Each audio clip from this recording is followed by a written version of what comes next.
እንኳን ለወንድ አይደለም ለማን ብላ እንዴት አደርጋለች ብሎ የሚጠብቀኝ አይደለውም። ፈላጊ አጥቼ አይደለም። እና በቃ ሁሉም ወይኔ ስታሳስራል ካለ ቀረች ወይ እንደዚህ ሆነች ነበረ ሚለኝ የመጣ የሚጠይቀኝ ሰው ሁሉ እያለቀሰ ነው የሚሄደው። ደግሞ በደንብ ምዘንጥ በደንብ በቃ ማለት ቆሜ ሲሄድ የትኛውንም ሰው እንኳ ምችል አይነት ሰው ነበርኩ እና ቆምኩኝ። እግዚአብሔር ውለታ አደረገልኝ። እመቤቴ በዕለተ ቀን ረዳችኝ እያልኩኝ 2 ወር ባልሞላ ጊዜ ውስጥ በደንብ መራመድ ቻልኩኝ። ምስጋና ያንሳታል ማለት ተአምር ነው። ዶክተሩ ሊያምን አልቻለም። ቆማ ምንድን ነው አለ ማለት ነው። አንቺ ማሳያ ነሽ አለኝ። በቃ ተአምር ተደረገልኝ ሁሉንም ነገር። እሱም ከአይምሮዬ ወጣ። ማሰብ አቆምኩ። እንኳን ላስበው ትዝም አይለኝም። ከነ እማስበው ሰርቼ እናቴን እንዴት ልካሳት፣ ያሳዘንኳት በሱ ምክንያት ያሳዘንኳትን ያሰቃየኋትን እናቴን እንዴት አድርጌ ልካሳት፣ ያለ አባት የት ብላ ያስታመመችኝን እናቴን እንዴት አድርጌ ልካሳት። እናቴ በጣም እወድሻለሁ፣ አሳዝኝሻለሁ፣ በጣም ነው የበደልኩሽ አውቃለሁኝ፣ ግን እክስሻለሁ፣ በደንብ ነው የምክስሽ እና እወድሻለሁ። እናቴ ከኔ ጋር በጣም ተሰቃይታለች።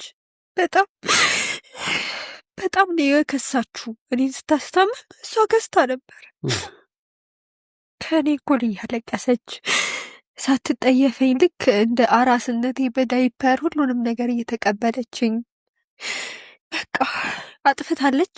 አልፈልግም እንኳን አላለች። ወይኔ ልጄ ነው ያለችው። እናቴ በጣም እወድሻለሁ፣ አመሰግናለሁ። እዛ ደግሞ በሰው ቤት ሽንት ቤት አጥባ ያሳከመችኝ ጓደኛዬን ምን ላድርግላት? ልክ እንደዚህም በጣም አንድ መልካም ጓደኛ አለችኝ። እንግሊዝ ነው የምትኖረው። እሷ ደግሞ አግብታን ሄደችው። እሷም የተወሰነ ብር ላከች። ውብና ኤልሳ ይባላሉ። ውብና ኤልሳ ጓደኞችሽ በቃ ደረሱልኝ። አከራይም ሜርሲ ትባላለች። መጀመሪያ እሷ ከፈለች፣ በቃ ሆስፒታሉን ማለት ነው። ከዛ እሷ ላይ የነበረብኝን ዕዳ ደግሞ አንቺ ብቻ ልኝ ብለው እነሱ ከፈሉልኝ። በቃ ነበር የሚያለቅሱት። የኤልሳ ምል ጓደኛ ቤተሰቦችም እንደሰው እኔ ልጃቸው እኔ ነኝ የምመስለው ከሷ በላይ በጣም ነው የተሰቃዩት ከኔ ጋር ማለት ነው። የ4 ዓመት የነበረ ግንኙነት ያለምንም ነገር ማለት ነው። 7 ወር አለፈ። ቴሌግራም ላይ ያየሁት ኦንላይን ስልኳ አይሰራም፣ ግን ቴሌግራም ላይ ያየሁት። ከዛ ስጽፍላት የጻፍኩትን ደለተው። ለምንድነው እንደዚህ የምትሆንብኝ? ምን አድርጌሃለሁ? ምናምን አልኩት። ለምን ጠፍቶ ነው የጠፍቶ ነው የሚለው ምክንያቱም መስማት አልፈለግኩኝም። እንኳን መጣ ብቻ በቃ እንኳን መጣ። እኔ የምፈልገው እሱና እሱን ብቻ ነው፣ ሌላ ነገር እንኳን አይደለም። የአሜን የፍቅር ታሪክ የት ጀመረ? እሺ የጀመረው 10ኛ ክፍል ትምህርት ቤት ውስጥ ነው። ጓደኞች ነበሩት እኔ ክፍል። እሺ እኔ 10ኛ ክፍል ነበርኩኝ፣ ጓደኞች ነበሩት። ይመጣል እዛ ጓደኞቹን ለማግኘት ይመጣል። ይፎርፋል ብዬ ላውጣ ሚስጥር። እኛ ክፍል ይፎርፍ ነበረ።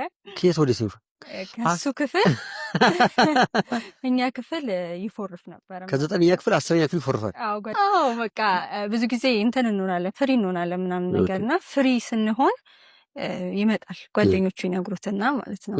እና በዛ መንገድ ነው የተዋወቅ ነው። ከዛ እኔ ወደ 12 ስሸጋገር እሱ ወደ 11 ከዛ ትምህርት ቤት መውጣት ነበረበት።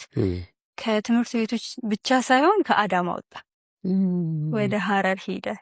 ተይ እንጂ ሀረር አባቱ ነበር እና ወደ ሀረር ሄደ። እናቱ እዚህ ናት ያለችው። ከዛ ወደ ሀረር ሲሄድ ያው በቃ በስልክ ብቻ ሆነ ግንኙነታችን። ኦኬ ነግሮሻል ሲሄድ ምናምን ታውቂያለሽ? አውቄ ነው። ምን አለሽ? አለቀስኩ። አይኔ እስኪያብጥ ወደ ውጭ ሀገር ሄደ ነው የሚመስለው ብታይ። እና ፈተና ያልመጣልኝ ወይ ክላስ ውስጥ የሆነ ነገር ይሆንኩ ነው የመሰላት እናቴ። እና ምን ሆነሽ ስትለኝ አይ ትምህርት ቤት ተጣልቼ ነው አልኳት። በጣም ነበረ ያለቀስኩትኝ። ከዛ በአመት ውስጥ አንዴ ነው የመጣው የነበረው። ከዛ እዛው የተማረውሽ ሴሚስተር እረፍት ሲሆን እናቱ ሊጠይቅ መጣ። የዛን ጊዜ ነው ያገኘሁት። ከዛ ውጪ በስልክ በቴክስት ቴሌግራም ምናምን እናወራለን። ፊውቸር ነው ደግሞ ብዛት የምናወራው። ነገ ተጋብተን የልጃችን የመጀመሪያ ስም አቤሜሌክ ይባላል። ኧረ ተይ የምር እንደዛ ነው። ከዛ እድሜ ጀምሮ የልጅ ስሙን ላስከ ማውጣት ደርሰናል ማለት ነው። ከዛ አመት እንደምንም አለቀ። እሱ 12 ጨረሰ። ከዛ እኔ ደግሞ ሁለተኛ አመት ለስራ ማለት ነው። ከዛ ጠፋብኝ ማን ልጁ። እሺ ስልኩ ቢስደወል አይሰራ ምን ብዬ የት ብዬ ላገኘው ማለት ነው። መጀመሪያ እንደውም የሆነ ነገር ሆኖ ይሆን ስልኩን ተሰርቆ ምንም ብዬ እያሰብኩኝ ነበረ። ከዛ የተወሰኑ ወራቶች ሲሄዱ ወራት ሳትገናኙ የት እንዳለ ሳታውቂ 3 ወር 4 ወር ምናምን ማለት ነው። ከዛ ቴሌግራም ላይ ያየሁት ኦንላይን ስልኩ አይሰራም፣ ግን ቴሌግራም ላይ ያየሁት። ከዛ ስጽፍለት የጻፍኩትልን ደለተው። ለምንድነው እንደዚህ የምትሆንብኝ? ምን አድርጌሃለሁ ምናምን አልኩት። ያየዋል ይደልተዋል፣ ያየዋል ይደልተዋል እንጂ ሌላ ምንም አያዋራኝም። ከዛ ምንም አማራጭ ስላልነበረኝ በቃ ጸጥ አልኩት። ግን ወደዋለሁ በጣም በቃ ሊወጣልኝ አልቻለም። ማልቀስ ነው ስራዬ። ምን አድርጌው ይሆን? ጓደኛዬ ተጨነቀች ለኔ ማለት ነው በጣም እንደ ቀልድ 7 ወር አድላታ። ስንት 7 ወር ሳትገናኙ የት እንዳለ ሳታውቂ? እሺ 4 አመት የነበረ ግንኙነት ያለ ምንም ነገር ማለት 7 ወር አለፈ። ከዛ በ8ኛ ወር ምናምን እኔ ሀዘን ገጠመኝ። አክስቴ ሞተችና ፀጉር ቤት እየተሰራው ነው ያኔ ሀዘን ገጠመኝ። ከዛ እዛ ተቀምጬ ምናምን ያው ለቅሶ ላይ ነኝ ምናምን። ብላክ ነው ፕሮፋይል የነበረው የቴሌግራም ማለት ነው። እግዚአብሔር ያጽናሻል። ለቅሶን ተውኩትና በቃ ደስታ አረተ የእውነት ለምን ጠፍተው ነው የጠፍተው ነው የሚለው ምክንያቱም መስማት አልፈለኩኝም። እንኳን መጣ ብቻ በቃ እንኳን መጣ። እኔ የምፈልገው እሱና እሱን ብቻ ነው፣ ሌላ ነገር እንኳን አይደለም። ምን አለሽ? የት ነው የጠፋሁት አለ። አባቱ እንደሞተ አባቱ የደህንነት አባል እንደነበረ እና አባትየው በጥይት ተመቶ ሲሞት እሱን እንዳሰሩት እና 7 ወር ሙሉ እስር ቤት እንደነበር ስልኩንም እንደወሰዱበት ነገረኝ ማለት ነው። ከዛ በቃ በጣም አዘንኩኝ። ያው እኔ ጭራሽ በጣም የሚያሳዝነኝ በችግሩ ሰዓት አብሬው አለመሆኔ፣ ለቅሶ ላይ ሆኖ አብሬው አለመሆኔ። ከዛ ደግሞ እሱ ለቅሶ ላይ መሆኔን ሰምቶ መምጣቱ በጣም ራሴን ወቀስኩኝ ማለት ነው። እሱ ለእኔ ለቅሶ መጥቶ እኔ እንኳን አልደረስኩለትም፣ አባቱ ሲያርፉ አልደረስኩለትም ታስሮ። ስለዚህ ቴክስትሽን ዲሊት የሚያደርጉት እነሱ ናቸው። ስልኩ እኔ ጋ የለም ማለት እኔ ጋ የለም። ከዛ አሁን ሰጥተውኛል፣ ነፃ ነኝ አለኝ ማለት ነው። ከዛ ያው ቀጠለ ግንኙነቱ እንዳልኩ ለ1 ወር። ከዛ ከሆነ ጊዜ በኋላ ሕክምና እንዳለበት እና የደም መርጋት እንዳጋጠመው ነገረኝ። የሚሞትና እማጣው ነበረ የሚመስለኝ። በጣም በቃ ፈራለሁኝ፣ እሳላለው፣ በየቤተ ክርስቲያኑ ነው የምዞረው። ሁሌ ሳላለቅስ ውዬ አላቅም። ለ1 ወር ነው የቆየው። 1 ወር ሙሉ ማታ ማታ አለቅሳለሁ። ለሕክምና ጀርመን መሄድ እንዳለበት ነገረኝ። ከዛ ለ1 ወር ወይ ለ1 ወር ከ15 ቀን ምናምን ነው፣ ከዛ አያልፍም አለኝ። በቃ እኔ አሁንም ሄዳለሁ ሲል አንደኛ ህመሙ በጣም እንትን አለኝ፣ ደነገጥኩኝ ለህመሙ። ከዛ ሄዳለሁ ሲል ደግሞ የሚመጣ አልመስላለኝ፣ ልክ እንዳሁኑ የሚጠፋብኝ መሰለኝና በጣም በቃ አለቀስኩኝ ምናምን። ሁሌ ሳላለቅስ ውዬ አላቅም። ለ1 ወር ነው የቆየው። 1 ወር ሙሉ ማታ ማታ አለቅሳለሁ። አምላኬ እባክህን አድንልኝ። በቃ ማለት የሚሞትና እማጣው ነበረ የሚመስለኝ። በጣም በቃ ፈራለሁኝ፣ እሳላለው፣ በየቤተ ክርስቲያኑ ነው የምዞረው። 1 ወሩ አለፈ። ብቻሽን የምታለቅሽ ማታ ማታ ቤትሽ ሆነሽ? ጓደኛ እንዴት ትመጣለች፣ ከዛ በቃ ታባብለኛለች እና አሁን ሙሉ ለሙሉ ጤነኛ ነኝ፣ ወደ ኢትዮጵያ ልመጣ ነው አለኝ። ደስ አለኝ። ማርያም ተስዬ ነበር ስለቴን አስገባው። ከዛ መጣ። ከዛ ወደ ትዳር መታሰብ ጀመረ። ከዛ እኔ አሁን ላጋባሽ ነው የምፈልገው አለኝ ማለት ነው። ከዛ ቆይ በትንሽ ብንቆይስ ምናምን እል ነበረ። ከዛ በጣም ይታገለኛል። አይሆንም፣ ይህን ስራ ማቆም አለብሽ፣ ከዛ ወደ ራሳችን ቢዝነስ እንገባለን፣ ከዛ በኋላ ደግሞ በቃ ወደ ትዳር። በምንድን ነው የራሳችሁ ቢዝነስ የምትገቡት? ገንዘብ አለኝ ነው እሱ? አዎ አለኝ። እሱ የአባቱ ውርስ የሲሚንቶ ማከፋፈያ ሀረር ላይ እንዳለው ነው የነገረኝ ማለት ነው። እና በቃ ጥሩ ገቢ ስለማገኝ የምትፈልጊውን ነገር አንቺንም ከፍትልሽና ያንን ትሰሪያለሽ፣ ወደ ትዳር ነው መሰብሰብ ነው ያለብን ይለኛል። እኔ አይሆንም እላለሁ፣ እሱ ይለኛል። እዛ መጨረሻ ላይ አሳመነኝ። እሺ በቃ ብዬ ከዛ ስራም አቆምኩኝ።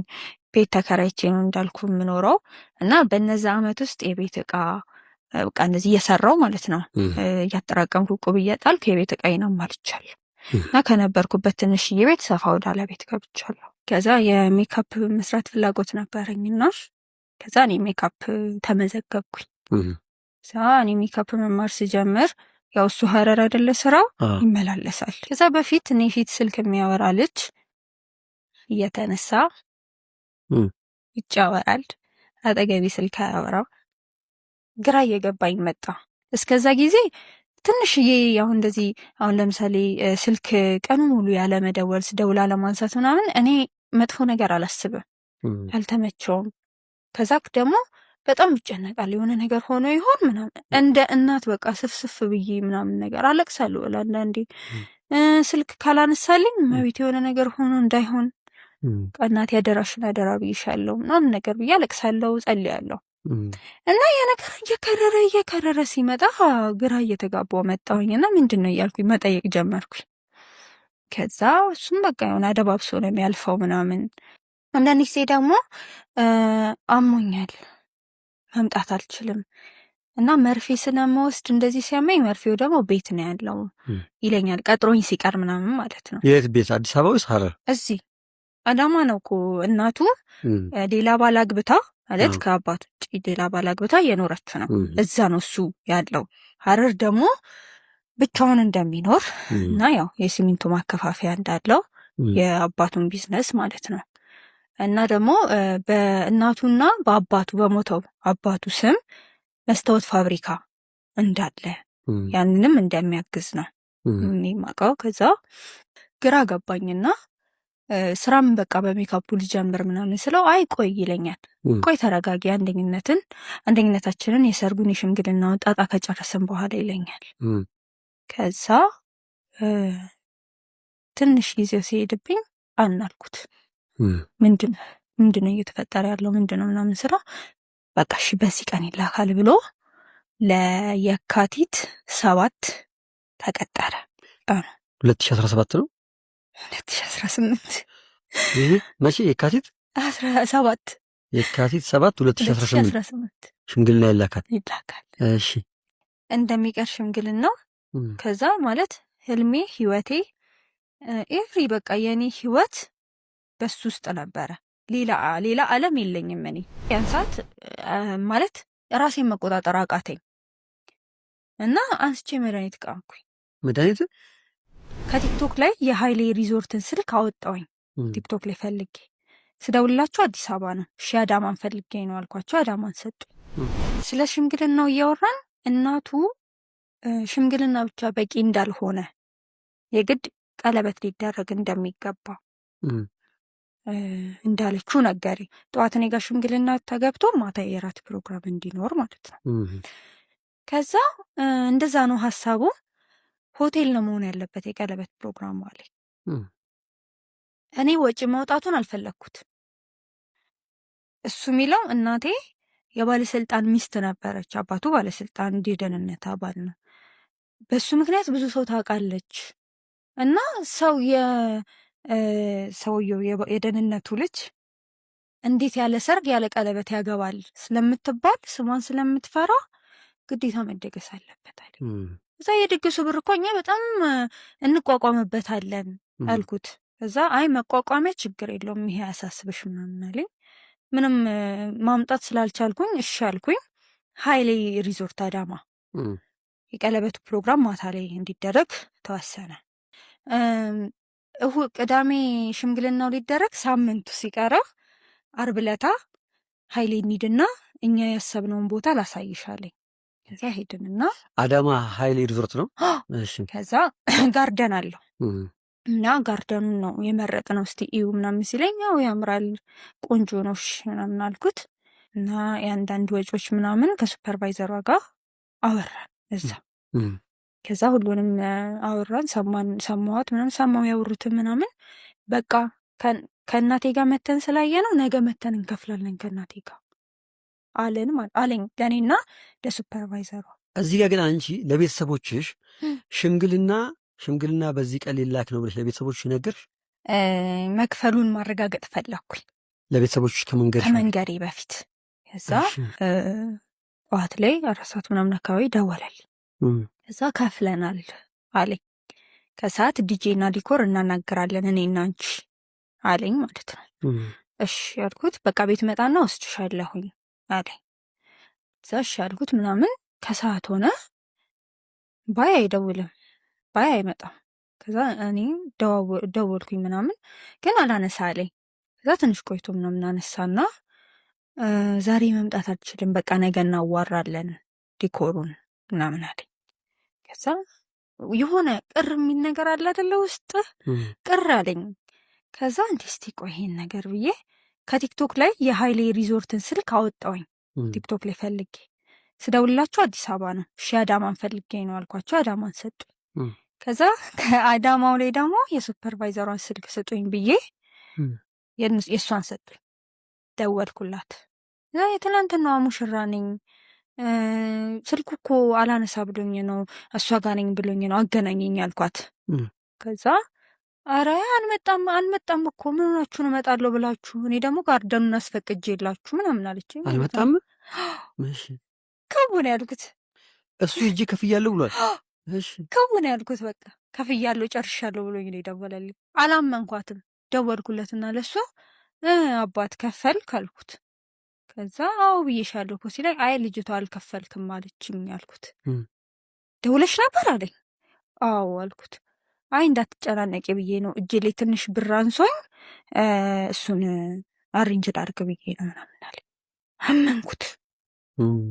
ሰው አይጠራጠርም። አሁንም አመንኩት። ከዛ ማታ ላይ መጣ። ግን የሆነ ተረብሻለሁ፣ ደህና አልነበርኩኝም፣ አልቅሻለሁ ምናምን። ማታ ላይ መጣ። እናቴ በጣም ፈጠናችሁ አለችኝ አለኝ። የእሱ እናት አለችኝ አለኝ ማለት ነው። ምን ማለት ነው? ከተዘጋጀን ከጨረስን በኋላ ፈጠናችሁ ማለት አልኩት። ከዛ ብሩንም ብዙ መስጠት አልፈለገች። አንድ ላይ ለሰርጉ ለዚህ ለቀለበቱ የደመርነው ወደ 1.5 ሚሊዮን ብር ነበር፣ ለሆቴሉ ብቻ የሚወጣው ማለት ነው። እና 500 ሺህ ብር ብቻ ነው እየሰጠችኝ፣ የቀረውን ራስ ሙላ ብላኛለች። እኔ ደግሞ እቃ ዝዤ እዛ ላይ ነው ብሬ አለኝ ማለት ነው።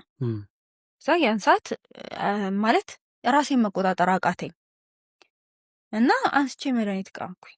መድኃኒት ድጋሚ መድኃኒት እሱ ከሄደ በኋላ ከተለያየች በኋላ ለምን እሱ እያለ ሽንት ቤት እኔ ዞር አልኩኝና መድኃኒቱ ነው።